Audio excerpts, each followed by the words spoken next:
जो चेयरमैन थे आज वो छोड़ के आप भारतीय जनता पार्टी में जा रहे हैं, कुछ दिनों के बाद आप ज्वाइनिंग करने के लिए पार्टी हेडक्वार्टर जम्मू जा रहे हैं, तो आपको ऐसा क्या लगा कि आप अपनी पार्टी छोड़कर भारतीय जनता पार्टी ज्वाइन कर रहे हैं? जय श्री राम। मैं मीडिया का स्वागत करता हूं।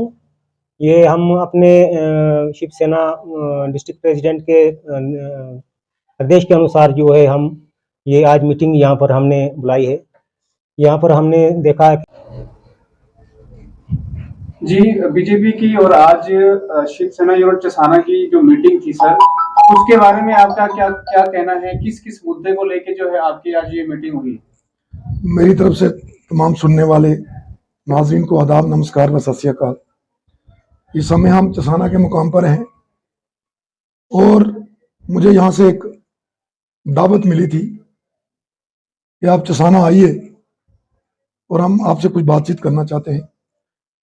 मुझे बुलाया गया था, हमारे मुबारक सिंह जी मेरे साथ बैठे हैं, शिवसेना यूनिट 57 गुलाबगढ़ के ओवरऑल इंचार्ज हैं, 56 गुलाबगढ़ कॉन्स्टिट्यूंसी के इंचार्ज हैं, और चलान सिंह जी हैं, ये ब्लॉक प्रेसिडेंट है ब्लॉक चसाना के शिव सैनिक, और साथ साथ में हमारे यहाँ कुछ और लोग भी आए हैं।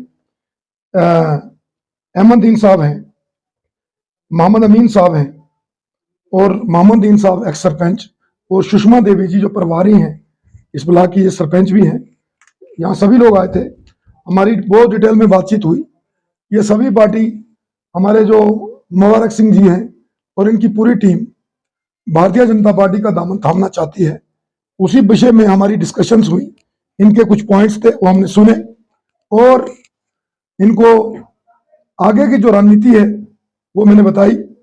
और ये सभी लोग आदरणीय नरेंद्र मोदी साहब का काम देख के, भारतीय जनता पार्टी का काम देख के, हमारे स्टेट प्रेसिडेंट रविंद्र रैना जी की क़यादत को देख के, अशोक कौल जी हमारे जनरल सेक्रेटरी के काम को देख के, डॉक्टर जतिंदर सिंह जी और पूरा कैडर जो स्टेट का है, इनको देख करके भारतीय जनता पार्टी का दामन थामना चाहते हैं।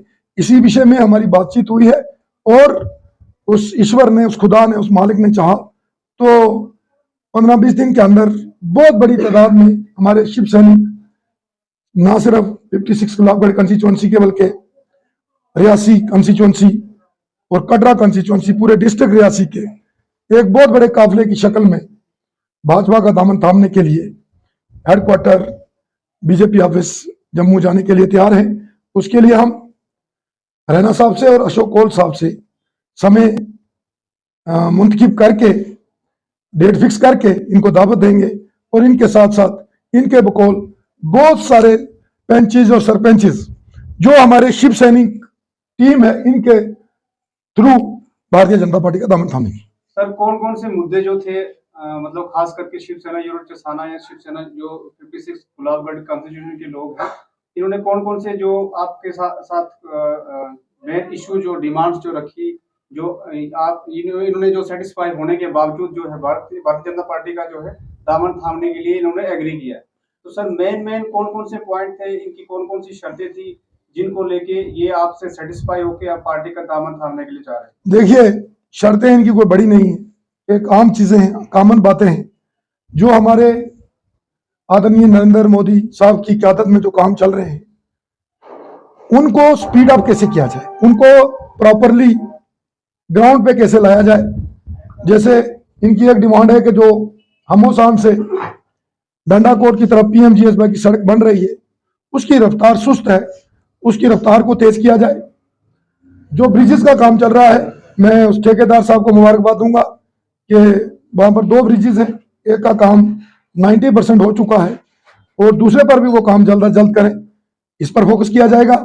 तीसरा, इनका जो लैंड कंपनसेशन और स्ट्रक्चर का कंपनसेशन है वो है, और साथ साथ में यहाँ पर हमारे कुछ गाँव में अभी बिजली की कमी है, पानी की समस्या है। ये सारी चीजें कॉमन चीजें हैं जो सारी भारतीय जनता पार्टी के एजेंडे में हमने सबने करनी है। और मैंने यहाँ छोटी दी आप लोगों के माध्यम से, और दोबारा से ये इनको मैं यकीन दहानी देता हूँ कि मैंने 1 हफ्ते का टाइम लिया है, चाहे वो कंपनसेशन का मसला है, चाहे स्ट्रक्चर की कंपनसेशन का मसला है, चाहे लैंड की कंपनसेशन का मसला है, और वाटर सप्लाई की कोई प्रॉब्लम है, ये सारी चीजें हम 1 हफ्ते के अंदर इनकी हल करेंगे। और ब्लॉक चसाना के अंदर कुछ ऐसी पंचायतें हैं जिनके अंदर अभी तक जो है लाइट मतलब गांव को इलेक्ट्रीफाइड नहीं किया गया है। सरकार का ये मानना है कि जम्मू कश्मीर पूरे हिंदुस्तान के अंदर एक पंचायत जो है इलेक्ट्रीफाइड हो चुकी है। सर कहीं ना कहीं सरकार की भी कमी है, बीजेपी की कमी है जो सेंटर में है उनकी गवर्नमेंट, इसकी वजह से अभी तक जो है हिली एरियाज के अंदर लाइट इलेक्ट्रीफाइड विलेजेस नहीं है, रोड कनेक्टिविटी नहीं मिली है। तो सर आप किस तरह से इस चीज को देखते हैं जिससे ये लोगों के ऊपर असर पड़े?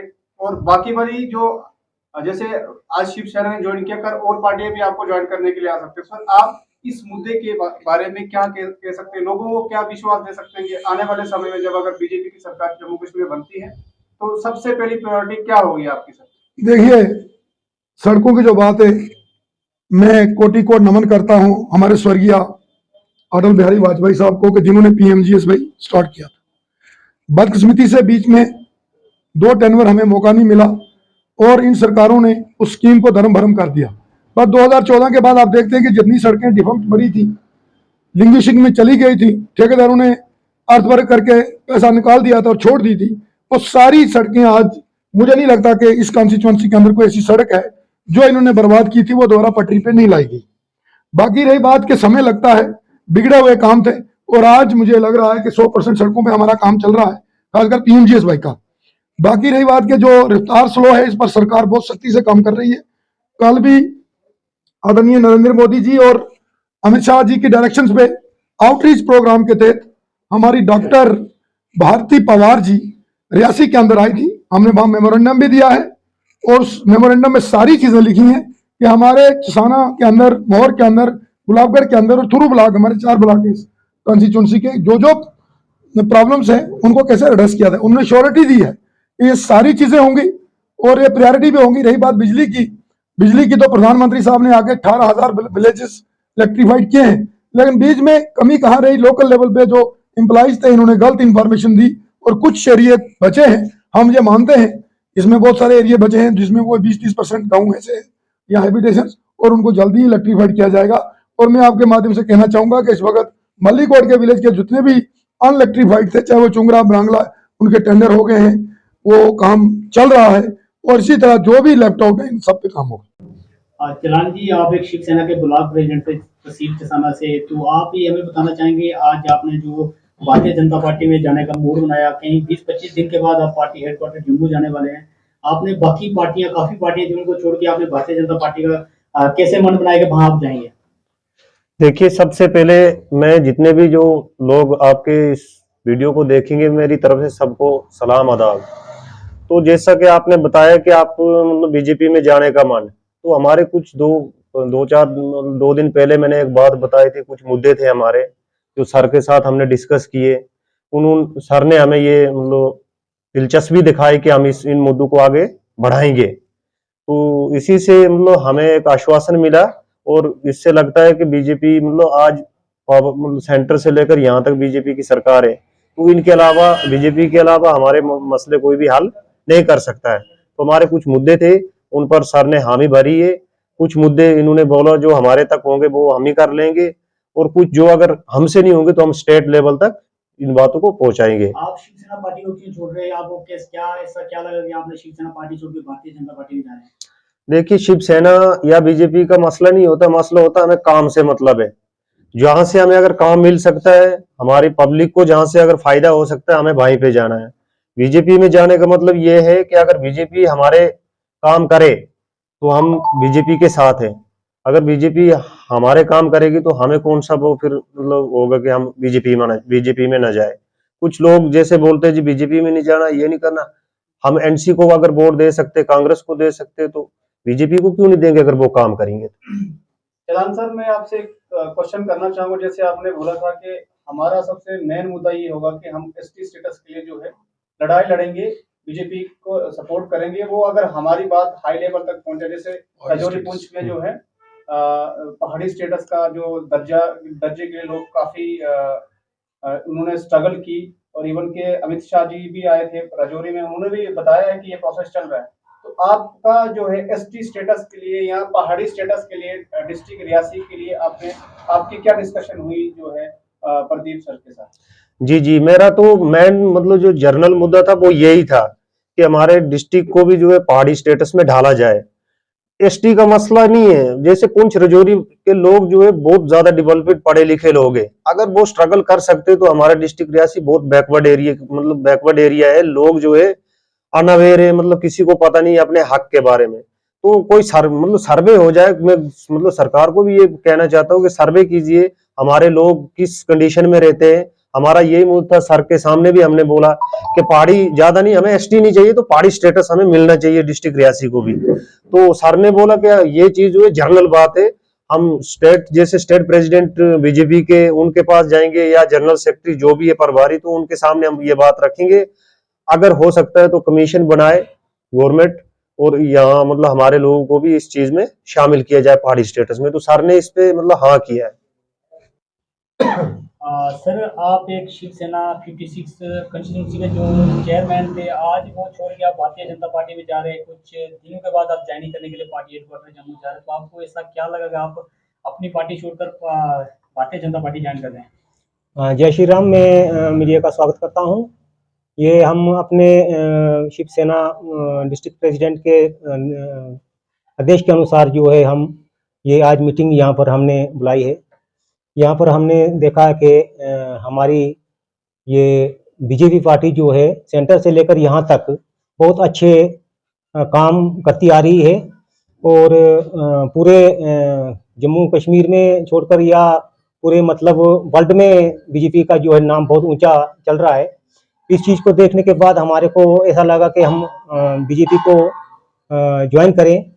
यहाँ पर के हमारी शिवसेना के जो डिस्ट्रिक्ट प्रेसिडेंट थे उनका भी हमारे को इशारा है कि हम बीजेपी के दामन थामे, क्योंकि इसमें देखा जाता है कि सब पार्टियों के बीच में आज तक जितना डेवलपमेंट नहीं किया, 47 से लेकर अभी तक जितना डेवलपमेंट नहीं हुआ, जितना तो हमारी बीजेपी सरकार ने 10 या 15 साल के बीच में काफ़ी हिंदुस्तान को आगे तक लिया है। और हमारे एरिया में काफ़ी सारे हकूक जो दिलाए हैं। तो पहले कांग्रेस या दूसरी पार्टियों की नाम नहीं लेना चाहता हूँ, दूसरी पार्टियों का जो हुकूमत होती थी तो किसी गरीब आवाम को ये पता नहीं होता था कि हमारे क्या क्या हकूक है, दिल्ली से हमारे हकूक क्या होते हैं। यहाँ तक कि ये पता नहीं होता था कि हमारा राशन जो है महीने का कितने किलो मिलता है। तो हमारी बीजेपी सरकार आने के बाद जो है हर गरीब आवाम को इस चीज़ का ये पता लगाया गया है कि हर हक जो है वो ले सकते हैं। और बीजेपी ने बहुत अच्छे काम किए हैं और अच्छे कर रही है। रोड कनेक्टिविटी और इलेक्ट्रिक बिजली पानी और हर सुविधा जो है दी है। और इसके बीच में मैंने एक नई चीज देखी है कि यहाँ पर मेरी भी अभी जो 50 साल एज हो चुकी है, आज तक हमने कभी भी कोई बीमार होता था तो वहां पर हम 10,000 या 5,000 रुपए देकर यहाँ से गाड़ी लेकर जम्मू में जाते थे। कोई डिलीवरी केस होता, कोई बीमार होता था, कोई इमरजेंसी होता, तो बीजेपी सरकार ने हमारे को बहुत सुविधा दी है। जो तो एक थोड़ा बीमार होने पर भी हमारे को एम्बुलेंस अवेलेबल घर तक पहुंच जाती है। तो इस चीज को देखकर, इस डेवलपमेंट को देखकर हमने बीजेपी का दामन थामने की मूड बनाया है। और मैं ये 56 गुलाबगढ़ ये समथिंग में 3 से 4 हजार वोट के साथ में बीजेपी का दामन थामने जा रहा हूँ। और मैं आशा करता हूँ जैसे सैनिक जो है एक हिंदुस्तान की ड्यूटी करता है, वैसे ही हम मतलब अपनी पार्टी का ड्यूटी करेंगे। और जहाँ जहाँ पर हमारी जरूरत पड़ेगी वहाँ पर अवश्य हम तैयार रहेंगे। और ये हमारे जितने भी मेरे साथ शिव सैनिक हैं वो सब जो है मेरे साथ ज्वाइन होकर पार्टी के साथ ज्वाइन करेंगे।